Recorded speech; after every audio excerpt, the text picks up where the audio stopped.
जंगल बचाने की आखिरी लड़ाई। बहुत समय पहले एक विशाल और सुंदर जंगल था।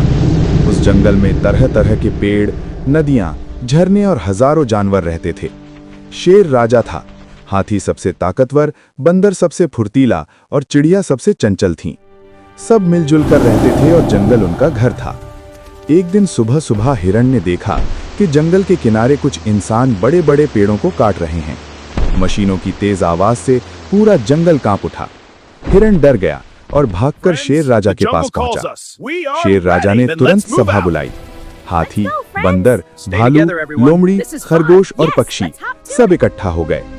हिरण ने कांपती आवाज में बताया, अगर पेड़ कटते रहे तो हमारा घर खत्म हो जाएगा। हाथी ने गंभीर स्वर में कहा, पेड़ ही जंगल की जान है। पेड़ नहीं रहेंगे तो पानी भी सूख जाएगा और हम सब भूखे मर जाएंगे। सब जानवर चिंतित हो गए।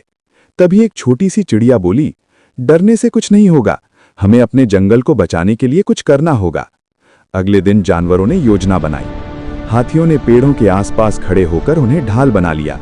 बंदर ऊंचे पेड़ों पर चढ़कर जोर जोर से आवाज करने लगे ताकि इंसान डर जाएं। मधुमक्खियों ने भी अपने छत्तों से निकलकर भनभनाना शुरू कर दिया। इंसान ये सब देखकर घबरा गए, लेकिन वे फिर भी लौटने को तैयार नहीं थे। वे बोले, ये जंगल हमारा है, हम यहाँ सड़क और फैक्ट्री बनाएंगे।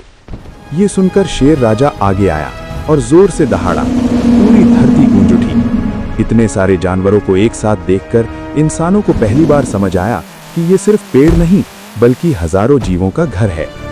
उसी समय कुछ पक्षी उड़कर पास के गांव पहुंचे और वहां के बच्चों के सामने पेड़ों की टहनियां गिराने लगे, जैसे कुछ बताना चाहते हों। बच्चे समझ गए कि जंगल खतरे में है।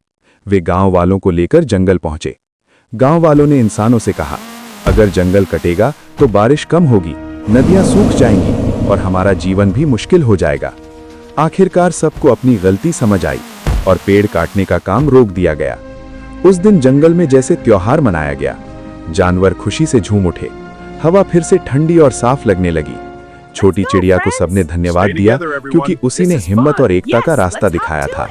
शेर राजा ने कहा, आज हमने सीख लिया कि जब हम सब मिलकर खड़े होते हैं तो सबसे बड़ी मुसीबत भी हार जाती है। उस दिन के बाद जंगल के जानवर हमेशा सतर्क रहने लगे। वे जानते थे कि जंगल ही उनका जीवन है और उसकी रक्षा करना उनका सबसे बड़ा कर्तव्य है।